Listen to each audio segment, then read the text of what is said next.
Selamat malam Bapak-Bapak, Ibu-ibu yang dikasihi Tuhan. Malam hari ini kita berkumpul kembali di kelas pendalaman Alkitab. Dan malam hari ini kita membahas topik yang baru, yaitu tentang penundaan yang membinasakan.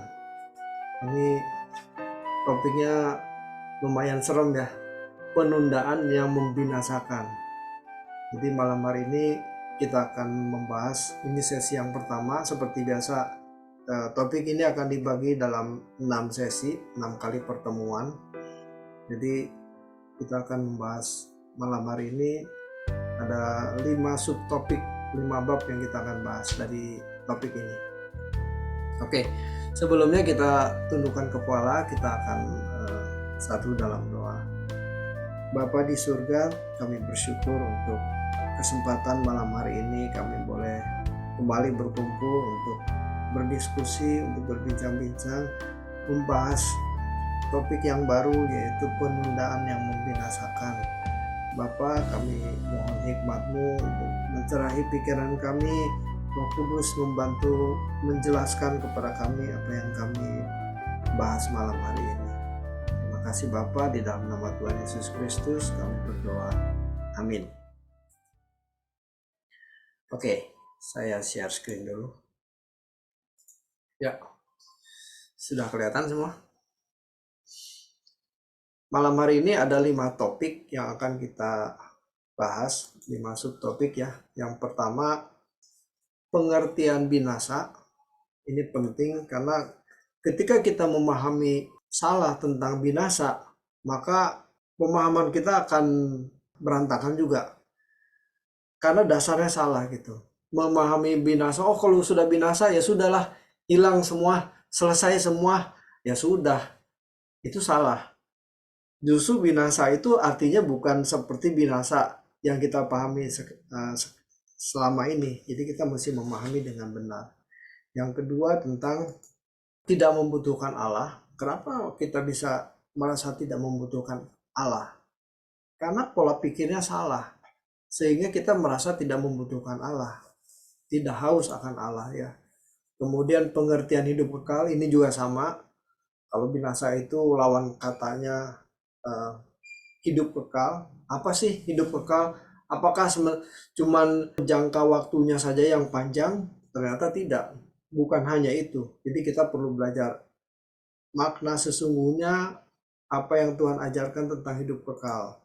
Kemudian yang keempat, kehausan akan Allah. Kenapa orang tidak haus akan Allah? Atau haus kepada yang lain? Nah ini, karena dasarnya salah, pemahamannya salah. Sehingga yang dihaus itu bukan Allah, tetapi yang lain. Yang terakhir, cara pandang yang diubah. Jadi, kalau selama ini kita memiliki cara pandang yang salah, nah ini mesti dirubah. Supaya benar. Kalau cara pandangnya salah, maka semuanya jadi salah gitu ya. Oke, yang pertama. Nah, kata binasa ini, kalau kita bicara kata binasa, maka sesungguhnya tidak ada sesuatu yang bisa menggambarkan keadaan binasa yang begitu mengerikan. Jadi, apa yang kita pahami tentang binasa itu sebetulnya tidak mewakili keadaan sebenarnya. Nah, kata binasa itu menunjuk keadaan yang sangat mengerikan, keadaan yang paling mengerikan yang dapat dialami manusia. Nah, inilah kengerian yang tidak dapat terbayangkan. Banyak orang sering memahami kata binasa itu sekedar lenyap atau hilang. Jadi, kalau orang binasa sudah lenyap, sudah hilang, ya sudah selesai gitu ya. Seperti binatang dibunuh, dimatikan gitu, binasa, ya sudah selesai. Manusia tidak seperti itu gitu ya. Ini pengertian yang tidak tepat. Pengertian ini sangat sempit dan dangkal. Nah, kata binasa sendiri berarti tidak memiliki nilai sama sekali. Artinya tuh binasa tuh tidak memiliki nilai. Useless, tidak berguna. Itu binasa. Jadi bukan kehilangan kesadaran, fisiknya mati, udah gitu selesai, binasa. Enggak, bukan seperti itu. Kemudian kondisi itu karena dia tidak memiliki nilai, maka dia terpisah dari Allah. Allah nggak bisa gunakan kita lagi gitu, dibuang, terpisah dari hadirat Allah.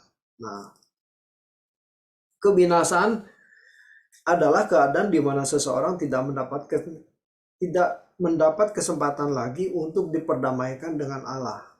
Ini berarti terpisah dari hadirat Allah. Jadi tidak bisa diperdamaikan, maka terpisah dari Allah, dibuang dari hadirat Allah. Nah, keadaan ini keadaan yang tidak terbayangkan, kedahsyatan yang tidak bisa dikira-kira dengan pikiran manusia. Jadi betapa dahsyatnya kebinasaan itu. Nah, banyak orang yang tidak takut binasa. Kenapa bisa begitu ya? Kenapa orang itu tidak takut binasa? Ini ironis sekali. Ternyata bukan hanya orang ateis yang tidak takut binasa. Kalau orang ateis memang karena tidak percaya Allah, tidak percaya adanya Allah, maka dia tidak takut binasa. Pokoknya jalani hidup aja suka-suka dia mau sendiri. Nanti kalau mati dianggapnya sudah selesai begitu. Nah, tapi ironisnya bukan cuma orang ateis. Orang Kristen pun begitu. Tidak takut binasa, tidak merasakan kegentaran atau kedahsyatan binasa itu. Mereka tidak memiliki ketakutan atau kegentaran terhadap terpisah dari hadirat Allah selama-lamanya. Ini yang lebih miris lagi, pendeta juga begitu. Tidak memiliki kegentaran yang proporsional, yang sepantasnya terhadap realitas terpisahnya dari hadirat Allah selama-lamanya. Wah, ini miris sekali ya. Seharusnya bukan hanya pendeta dan orang Kristen. Seharusnya manusia itu memiliki keadaan yang selalu haus akan Allah. Nah, ini miris sekali. Bagaimana kita dapat mengetahui kalau seseorang itu tidak memiliki kegentaran terhadap realitas kebinasaan ini? Hal ini nyata bahwa ketika seseorang tidak segan-segan berbuat dosa, ya ciri-cirinya tuh begitu.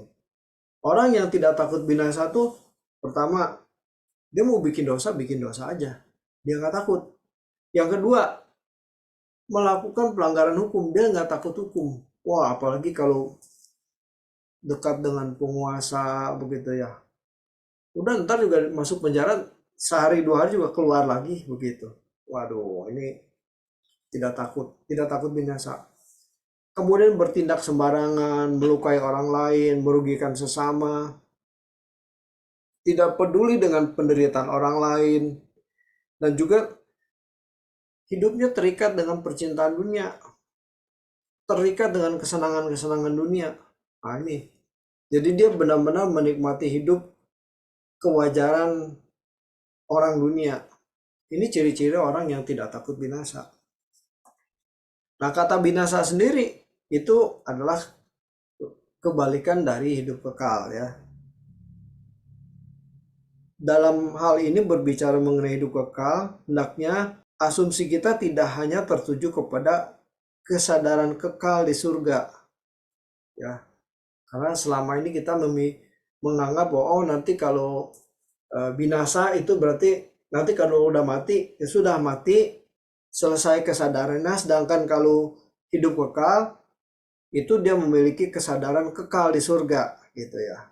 Ternyata tidak seperti itu. Kesadaran kekal dimiliki setiap insan, baik mereka yang ada di neraka maupun di surga. Jadi surga kekal atau neraka kekal. Nah, ini yang kadang-kadang lolos dari perhatian kita gitu. Nah, kalau mati masuk neraka selesai gitu ya. Binasa ya sudah selesai.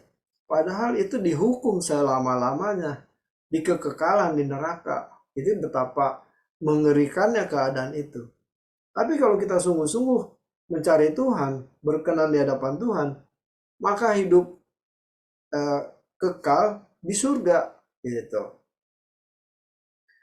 Nah, sekarang hidup kekal. Hidup kekal itu bukan hanya dimiliki atau dialami setelah orang meninggal dunia.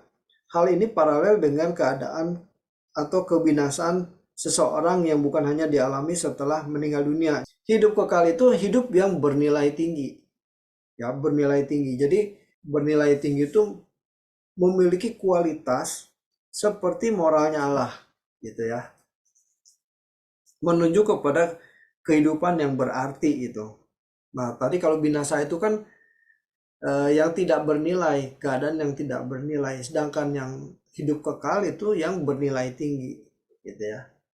Nah, hidup kekal bukan hanya dimiliki atau dialami setelah orang meninggal, tetapi dimiliki atau dimulai sejak di bumi, sejak sekarang ini, gitu ya. Demikian juga kebinasaan bukan dimulai sejak seseorang hidup di bumi. Itulah sebabnya apakah seseorang akan masuk surga atau masuk neraka, gejalanya sudah terlihat.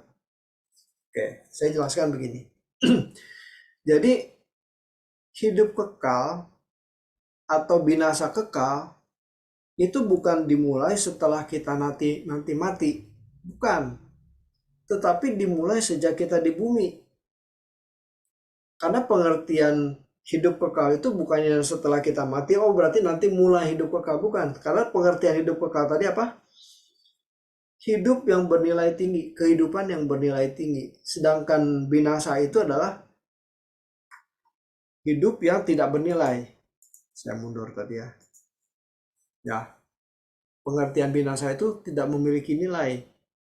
Kehidupan yang tidak memiliki nilai dan kehidupan yang bernilai tinggi itu dimulai dari sekarang. Nangkep ya? Dimulai dari sekarang.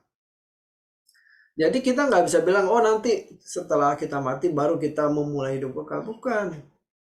Karena kehidupan yang bernilai tinggi itu harus dipupuk, harus dijalani sejak kita di bumi. Makanya di sini kalimat, di sini dikatakan ciri-cirinya sudah terlihat sejak hidup di bumi.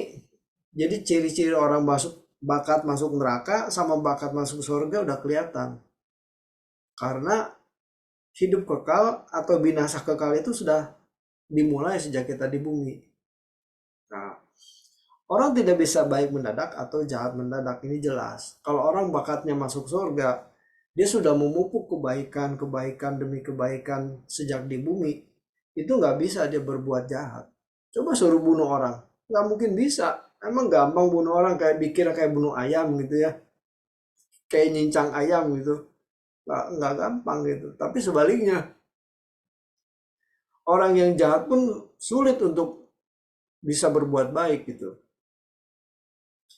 Jadi masuk surga atau neraka bukan Allah yang menentukan, tetapi tergantung dari pilihan kita. Kita mau berbuat baik atau berbuat jahat begitu. Oke, itu tadi tentang pengertian tentang binasa ya. Binasa itu tidak bernilai sama sekali. Sehingga dampaknya itu nanti akan dibuang. Nah sekarang bab berikutnya yaitu tentang tidak membutuhkan Allah. Mengapa orang tidak memiliki perasaan gentar dan takut akan Allah terhadap realitas atau kenyataan bahwa manusia itu terpisah dari Allah? Kenapa tidak takut ya? Kenapa orang tidak haus akan Tuhan gitu? Tidak takut binasa begitu. Yang pertama karena tidak menghayati betapa kosongnya jiwa kalau tidak bersekutu dengan Tuhan. Ini tidak disadari. Tidak disadari. Jadi sebetulnya manusia itu kan didesain selalu membutuhkan Tuhan. Nah, kalau itu tidak disadari, dia tidak bisa menghayati betapa kosongnya hidupnya gitu. Nah, kenapa bisa begitu?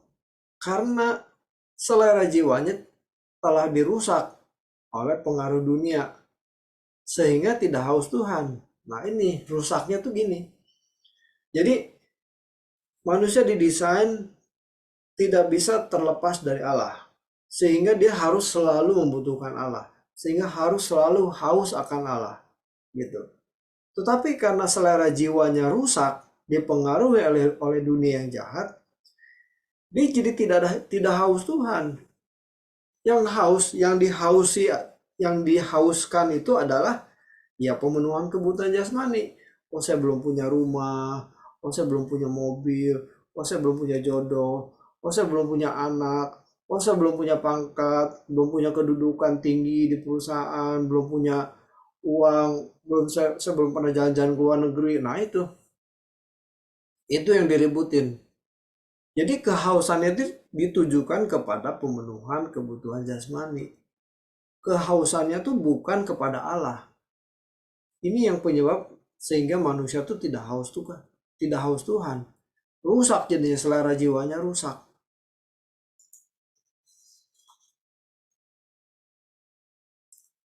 Kalau kesenangan hidup manusia ditopang kepada perkara-perkara dunia ini, mereka tidak dapat merasakan kehausan akan Allah.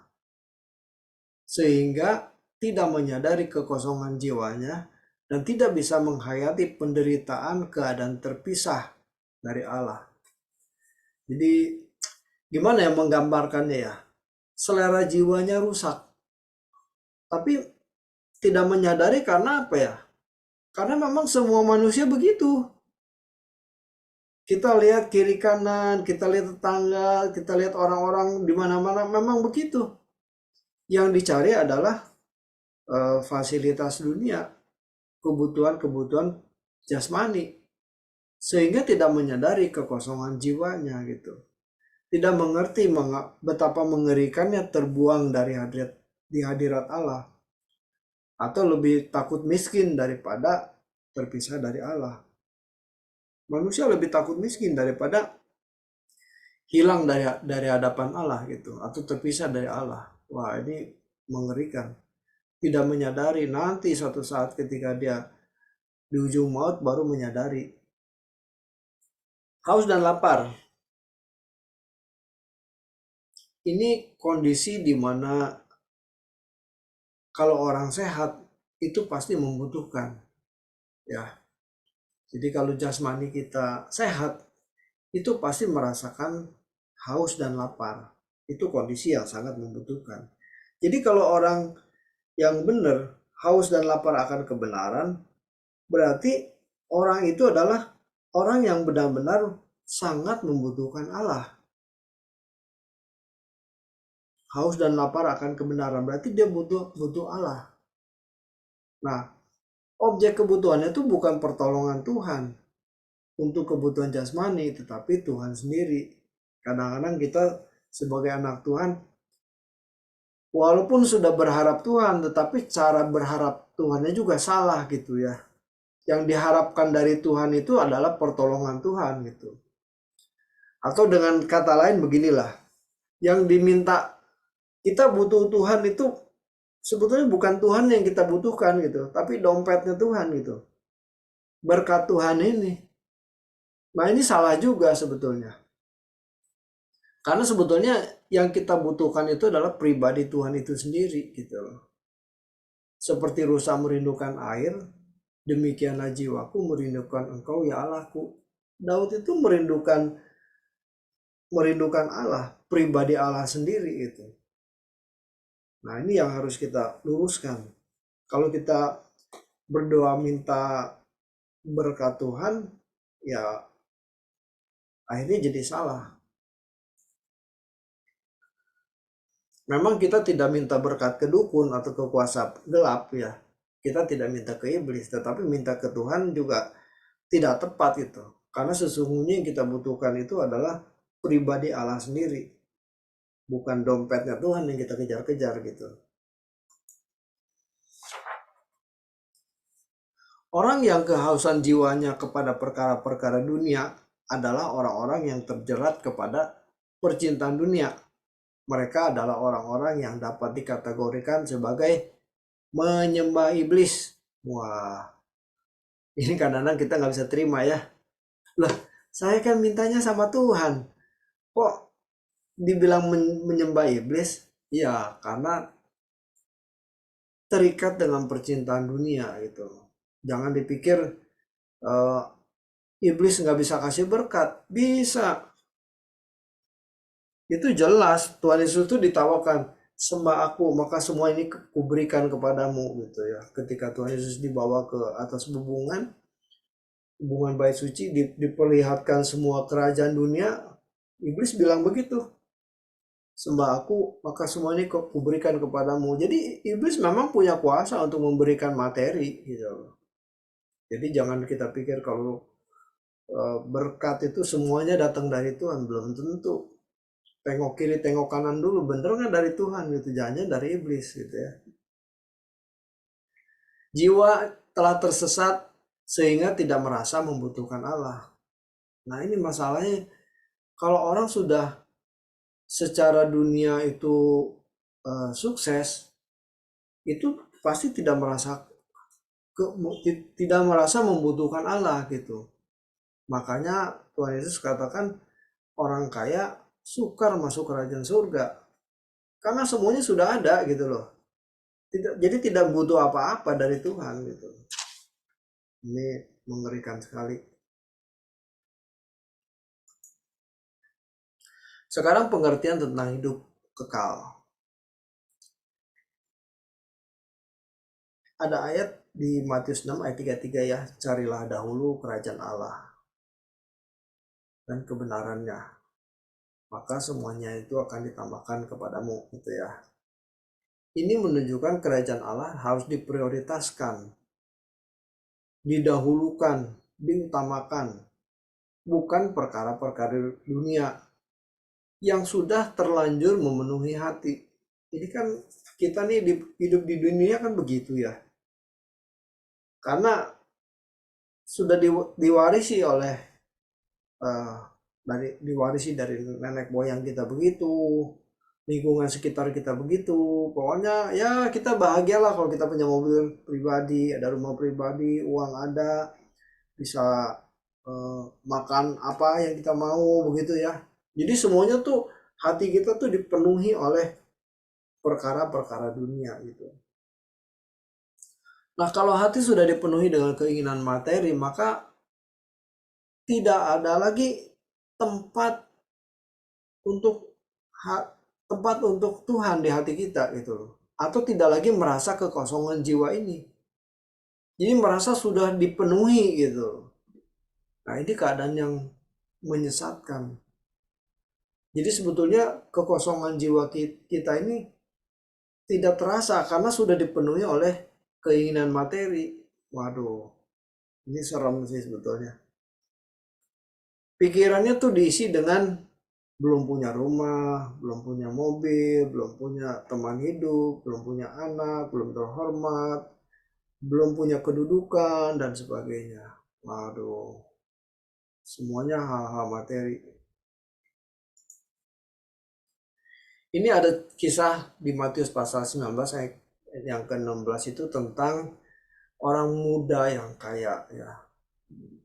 Di situ jelas bahwa hidup kekal itu bukan hanya berarti panjangnya waktu atau hidup terus-menerus. Hidup kekal itu berarti kehidupan hari ini yang berkualitas tinggi atau bermutu tinggi. Jadi ketika orang muda ini bertanya, apa yang harus kulakukan supaya memperoleh hidup yang kekal? Tuhan Yesus bilang, jangan membunuh, jangan mencuri, jangan berzina. Orang muda ini bilang, sudah Tuhan, aku sejak muda sudah. Oh, kalau mau sempurna, jual hartamu, bagikan kepada orang miskin, lalu ikutlah aku gitu ya. Jadi ini yang diminta oleh Tuhan Yesus gitu. Nah, seringkali kita menganggap bahwa kekal itu nanti di surga. Ya, kekal itu nanti di surga. Nah, ini mengakibatkan ini kondisi ini salah, pengertiannya salah ya. Ini mengakibatkan manusia jadi tidak berjuang untuk mengerjakan keselamatan agar hidupnya berkualitas. Bagaimana kita memperjuangkan kualitas hidup kita nanti setelah kita mati? Udah nggak ada kesempatan lagi. Harusnya sekarang kita perjuangkan sampai batinia kita ini berkualitas tinggi. Jadi hidup kekal itu apa tadi? Hidup yang berkualitas tinggi. Nah, supaya berkualitas tinggi itu kita harus perjuangkan dari sekarang, bukan nanti. Kalau nanti ya salah, udah nggak keburu lagi, udah nggak ada waktu gitu. Jadi hidup yang berkualitas itu harus diusahakan sejak di bumi, sejak kita hidup.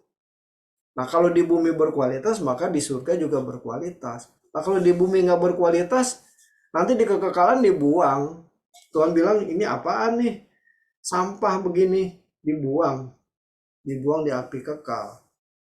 Nah, ini harus diingat-ingat bahwa hidup kekal itu bukan nanti, tapi sejak kita di bumi harus diperjuangkan. Karena hidup yang kekal itu adalah hidup yang berkualitas tinggi. Kalau nanti sudah mati baru kita mau berjuang supaya kita memiliki kualitas tinggi, sudah tidak ada kesempatan.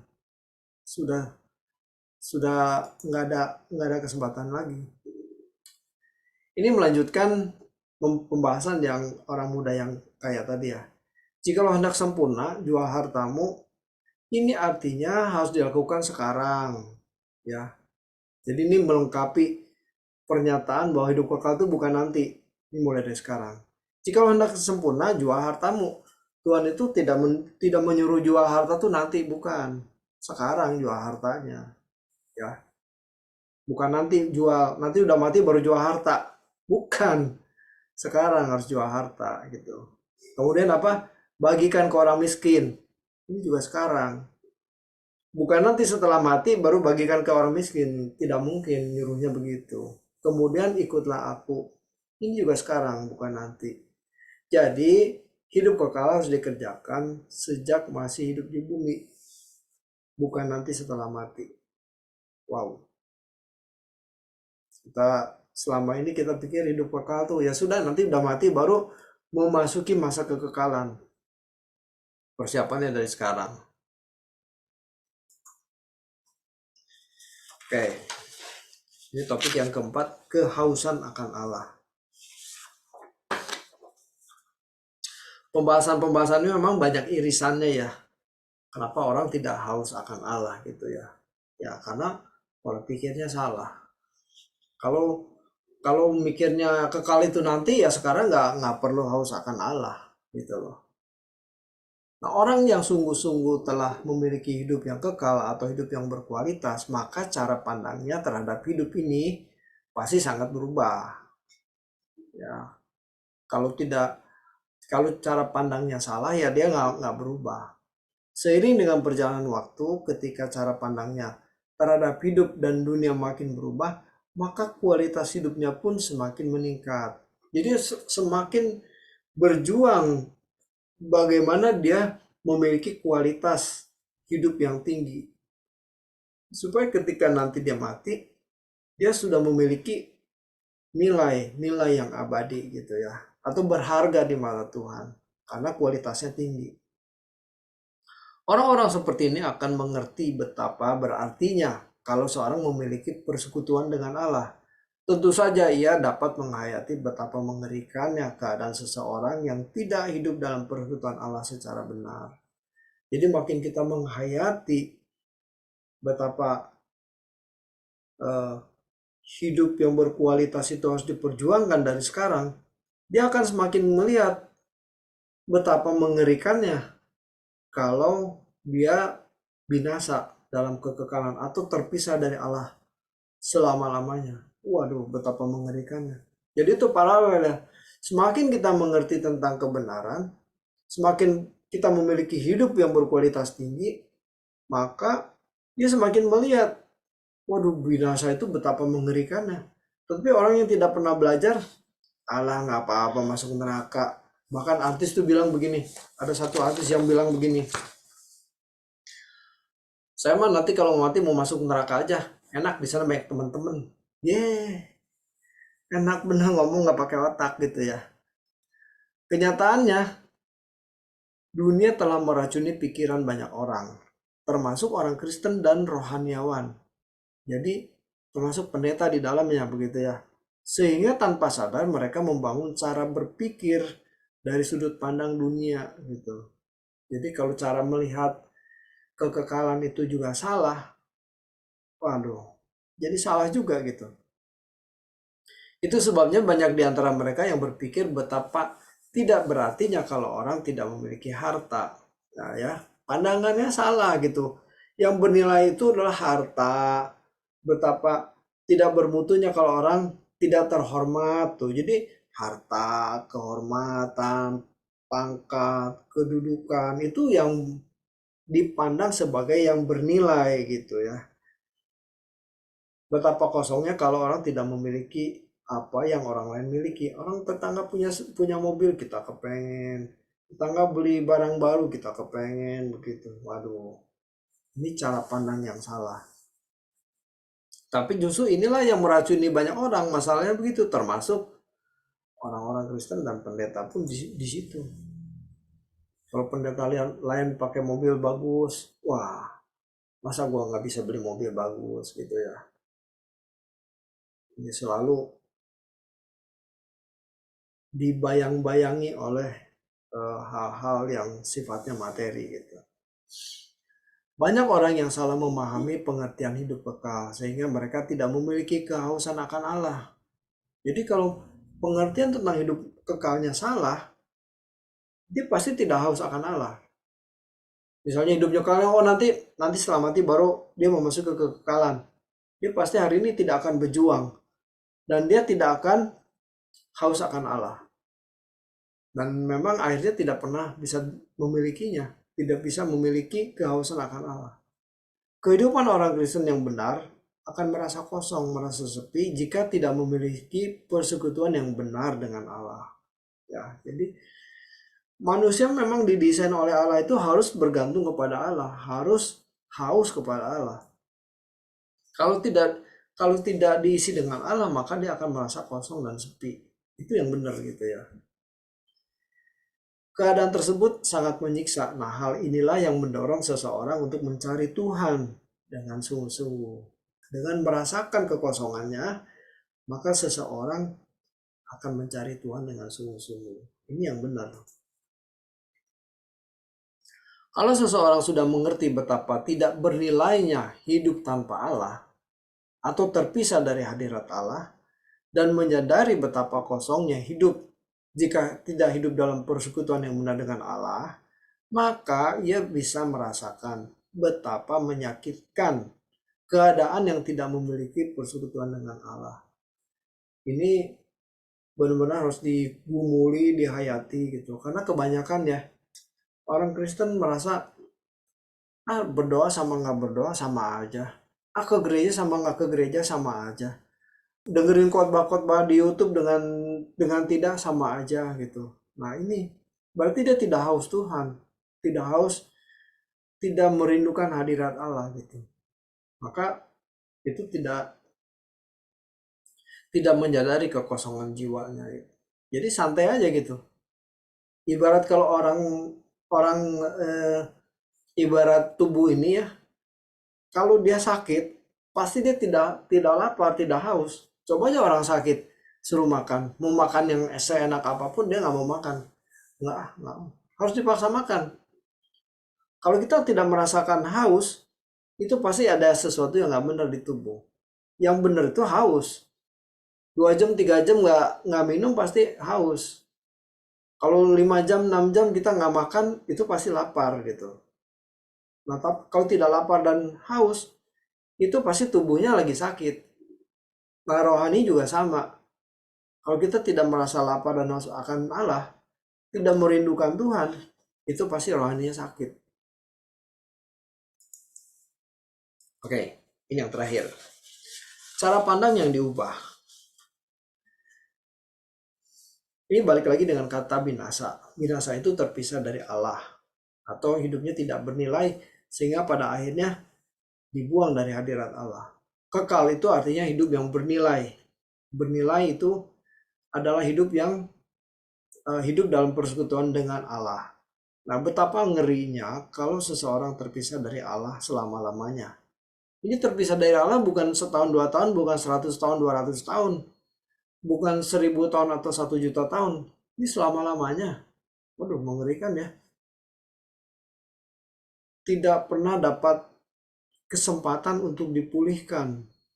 Jadi ketika nanti manusia mati, kalau kondisinya itu tidak berkualitas atau tidak bernilai, maka itu akan dibuang dan itu akan terpisah selama-lamanya dan tidak mendapatkan kesempatan untuk dipulihkan.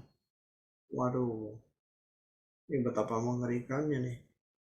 Sebaliknya, ia akan melihat betapa indahnya persekutuan dengan Allah di kekekalan nanti. Jadi ketika manusia ini pada saat hidup di buminya dia berjuang mengerjakan keselamatannya dengan takut dan gentar sehingga batiniahnya indah di mata Tuhan, waduh, dia akan melihat betapa indahnya persekutuan dengan Allah di kekekalan nanti. Hebat ya. Nah, persekutuan dengan Allah di dunia ini diperjuangkan dengan berat. Makanya Paulus katakan di Filipi pasal 2 itu kerjakanlah keselamatanmu dengan takut dan gentar. Kenapa takut dan gentar? Karena resikonya begitu besar. Resikonya tuh kalau berhasil dia hidup kekal, tapi kalau gagal neraka kekal. Jadi resikonya sangat besar. Nah, beratnya karena apa? Kita menghadapi banyak musuh. Yang pertama, kuasa gelap.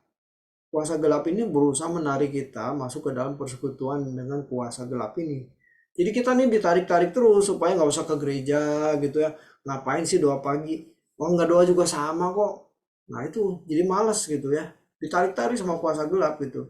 Giliran mau ke gereja ada aja masalah. Nah ini kuasa gelap yang narik-narik gitu. Yang kedua, kita menghadapi diri kita sendiri yang sudah dicemari oleh dunia. Pikiran kita nggak bersih, karena kita mendapatkan masukan-masukan yang nggak bersih dari tontonan-tontonan, dari dengar-dengar dari cerita sana sini, sehingga kita ini nggak bersih gitu. Itu yang membuat kita ini jauh dari persekutuan dengan Allah.